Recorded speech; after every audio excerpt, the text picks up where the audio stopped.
नमस्कार। चलिए आज इतिहास को किताबों से नहीं बल्कि एक क्विज चैलेंज के जरिए समझते हैं। 1857 का विद्रोह देखते हैं आपकी तैयारी कैसी है। तो हमने इसे 5 हिस्सों में बांटा है।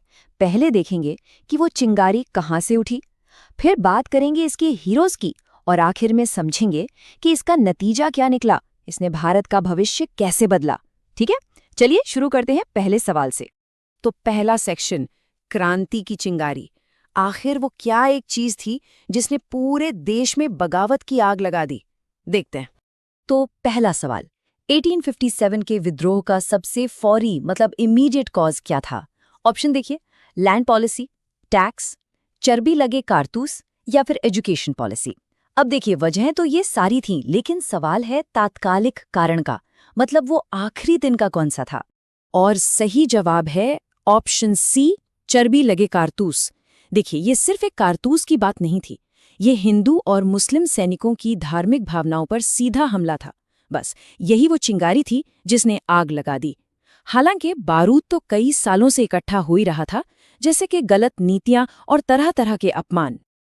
अच्छा, अब ये तो हुई वजह की बात, पर सवाल ये है कि जब ये सब हो रहा था उस वक्त भारत का गवर्नर जनरल कौन था? ब्रिटिश हुकूमत की कमान किसके हाथ में थी?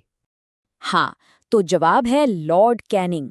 इनका नाम बहुत जरूरी है क्योंकि ये सिर्फ विद्रोह के समय गवर्नर जनरल ही नहीं थे, बल्कि विद्रोह के बाद भारत के पहले वाइसरॉय भी बने। मतलब इन्हीं के टाइम पर ईस्ट इंडिया कंपनी का राज खत्म हुआ और भारत सीधे ब्रिटिश क्राउन के अंडर आ गया। चलिए अब बात करते हैं उन नायकों की जिन्होंने इस विद्रोह को लीड किया। तो अब हम आ गए हैं सेक्शन 2 पर, प्रमुख केंद्र और नायक। देखिए, ये विद्रोह किसी एक जगह पर नहीं हुआ था, ये पूरे उत्तर भारत में फैला था और हर जगह इसे लीड करने वाले जबरदस्त लीडर्स थे। तो सवाल है लखनऊ के बारे में।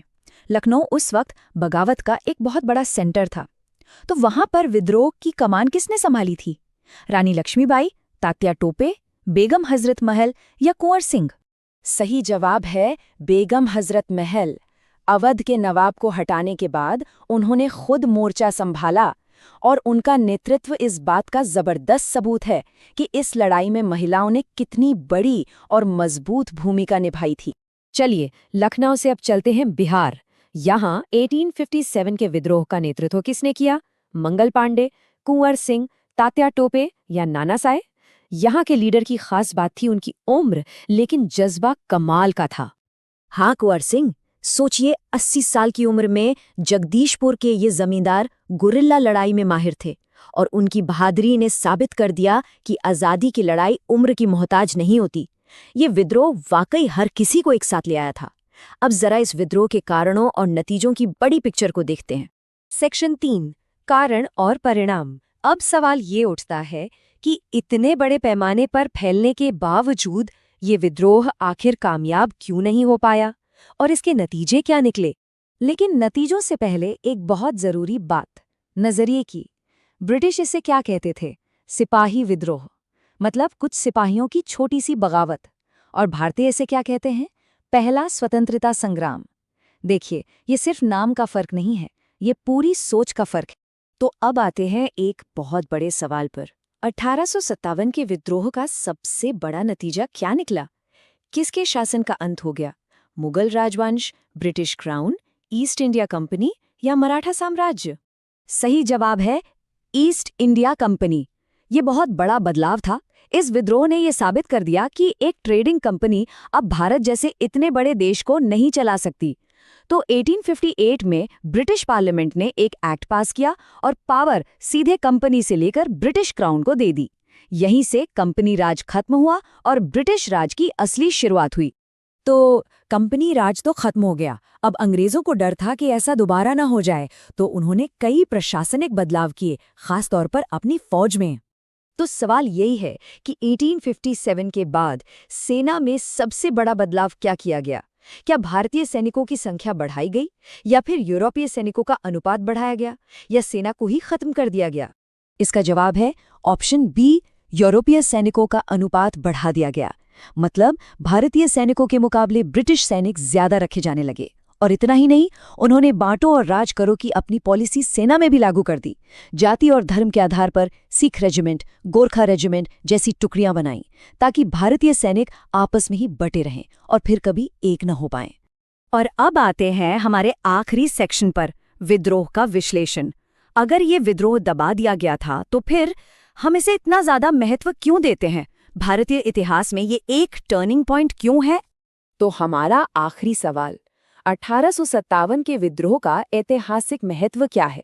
क्या ये पूरी तरह से एक फेल विद्रोह था या फिर इसने भारतीय राष्ट्रीय आंदोलन की नींव रखी? क्या लगता है? और इसका सही जवाब है ऑप्शन सी, इसने भारतीय राष्ट्रीय आंदोलन की नींव रखी।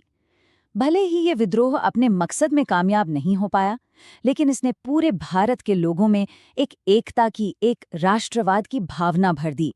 1857 के जो हीरोज थे, उनका बलिदान आगे की पीढ़ियों के लिए एक बहुत बड़ी प्रेरणा बन गया। इस विद्रोह की नाकामी ने भविष्य के नेताओं को सबसे बड़ा सबक सिखाया, और वो था राष्ट्रीय एकता का महत्व।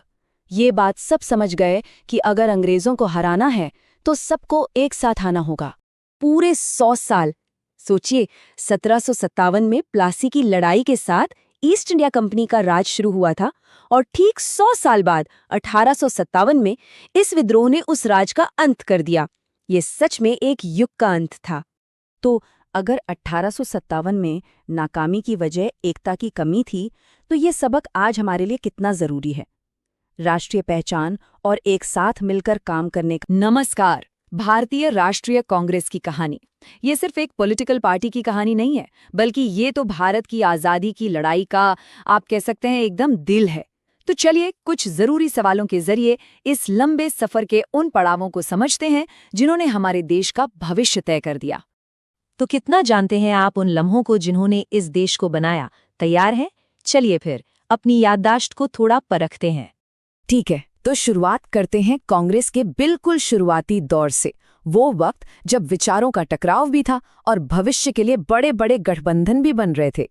हमारा पहला सवाल एक ऐसी घटना के बारे में है जिसने कांग्रेस की दिशा ही बदल कर रख दी। वो कौन सा शहर था जहां पार्टी के दो बड़े गुट यानी नरम दल और गरम दल एकदम अलग अलग हो गए थे? और सही जवाब है सूरत। देखिए, 1907 का ये विभाजन सिर्फ एक पॉलिटिकल झगड़ा नहीं था, ये आज़ादी की लड़ाई के दो बिल्कुल अलग रास्तों का संघर्ष था। नरम दल सोचता था कि ब्रिटिश सरकार के साथ मिलकर सुधार किए जाएं, जबकि गरम दल का मानना था कि पूरी आज़ादी के लिए सीधा संघर्ष करना ही होगा। अच्छा, तो इस फूट के बाद कांग्रेस ने एकजुट होने की तरफ एक बहुत बड़ा कदम उठाया। 1916 का वो मशहूर लखनऊ समझौता कांग्रेस और किस दूसरे बड़े संगठन के बीच हुआ था? ये समझौता हुआ था मुस्लिम लीग के साथ। और सुनिए, 1916 का ये लखनऊ पैक्ट ऐतिहासिक था। क्यों? क्योंकि इसने ब्रिटिश सरकार को एक जबरदस्त और एकजुट मैसेज भेजा। ये पहली बार था जब भारत के दो सबसे बड़े समुदाय एक साथ मिलकर स्वशासन की मांग कर रहे थे। इससे आज़ादी की लड़ाई को एक नई ताकत मिली। चलिए अब उस दौर में चलते हैं जब आज़ादी की लड़ाई सिर्फ कुछ नेताओं तक ही सीमित नहीं रही, बल्कि ये पूरे देश का आंदोलन बन गई। ये था जन आंदोलनों का युग। अब बात करते हैं उस आंदोलन की जिसने आज़ादी की लड़ाई को नेताओं के कमरों से निकालकर आम लोगों तक पहुंचा दिया। गांधी जी के नेतृत्व में असहयोग आंदोलन किस साल शुरू हुआ? ये ब्रिटिश राज के खिलाफ पहली बड़ी पूरे देश की चुनौती थी। सही जवाब है 1920।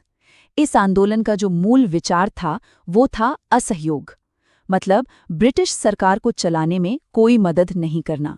स्कूल, अदालतें, विदेशी सामान, सबका बहिष्कार। ये सिर्फ एक विरोध नहीं था, ये आत्मनिर्भरता और आत्मसम्मान का भी प्रतीक था। असहयोग आंदोलन के बाद एक और बड़ा आंदोलन हुआ, जिसकी शुरुआत एक ऐतिहासिक यात्रा से हुई थी। नमक कानून तोड़ने वाली वो यात्रा, मतलब दांडी मार्च। ये कब शुरू हुआ था? और सही जवाब है 1930। जरा सोचिए, एक मुट्ठी नमक ने ब्रिटिश साम्राज्य की नींव हिला दी। नमक जैसी रोज की चीज पर टैक्स लगाकर अंग्रेजों ने अपनी सत्ता का प्रतीक बनाया था। गांधी जी ने उसी प्रतीक को तोड़कर ब्रिटिश शासन के अधिकार को ही सीधी चुनौती दिला ली। तो चलिए इस सफर पर एक तेज नजर डालते हैं। 1907 में पार्टी के अंदर विभाजन से शुरुआत हुई। 1916 में मुस्लिम लीग के साथ एकता बनी। 1920 में असहयोग के जरिए पहली बार पूरे देश को एक साथ जोड़ा गया और फिर 1930 में सविनय अवज्ञा के साथ ब्रिटिश कानूनों को सीधी चुनौती दी गई। ये एक संगठन से जन आंदोलन बनने की पूरी कहानी है। अब हम उस दौर में आ गए हैं जहां कांग्रेस ने सिर्फ आज़ादी नहीं मांगी बल्कि एक आज़ाद भारत का सपना भी बुना। यहां भारत के भविष्य की नींव रखी जा रही थी। ये एक बहुत बड़ा मोड़ था। अब डोमिनियन स्टेटस जैसी बातें नहीं, अब चाहिए थी पूरी आज़ादी। ये ऐतिहासिक प्रस्ताव किस शहर में पास हुआ था? और जवाब है लाहौर। 1929 के इस ऐतिहासिक अधिवेशन में जवाहरलाल नेहरू के अध्यक्षता में कांग्रेस ने पहली बार पूर्ण स्वराज यानी पूरी तरह से आज़ादी को अपना लक्ष्य बनाया। अब किसी भी तरह के ब्रिटिश कंट्रोल को मानना मंजूर नहीं था। अच्छा, पूर्ण स्वराज का लक्ष्य तो तय हो गया, लेकिन आज़ाद भारत में नागरिकों को अधिकार क्या मिलेंगे? इस सवाल का जवाब कांग्रेस के एक और बहुत ही जरूरी अधिवेशन में दिया गया। कौन सा था वो? सही जवाब है मौलिक अधिकारों पर प्रस्ताव। कराची अधिवेशन इसलिए इतना अहम है क्योंकि इसने ये तय किया कि आज़ाद भारत आखिर होगा कैसा। इसमें पहली बार नागरिक अधिकारों, बराबरी और सामाजिक न्याय की बात की गई और यही बातें बाद में हमारे संविधान का आधार बनी।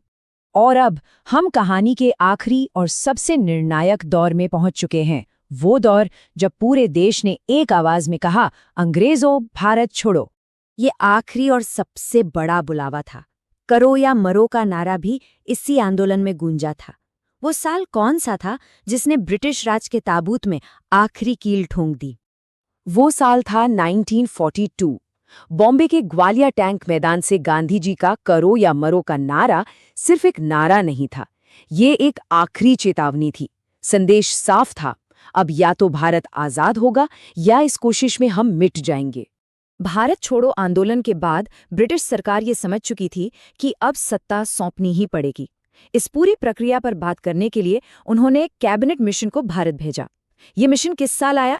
सही जवाब है 1946। कैबिनेट मिशन का भारत आना इस बात का साफ संकेत था कि अब ब्रिटिश राज का अंत नजदीक है और भारत की आज़ादी बस कुछ ही समय दूर है।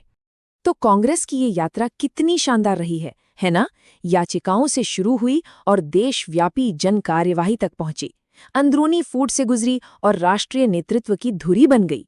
और इसका लक्ष्य स्वशासन से बढ़कर पूर्ण स्वराज तक पहुंचा, जिसने एक संप्रभु भारत की नींव रखी। ये सिर्फ एक पार्टी का नहीं बल्कि एक राष्ट्र के बनने का सफर था। और आखिर में ये एक सवाल, अतीत की ये घटनाएं हमारे आज को कैसे प्रभावित करती हैं? आज़ादी की लड़ाई के वो सिद्धांत और वो संघर्ष आज हमारे लोकतंत्र के लिए क्या मायने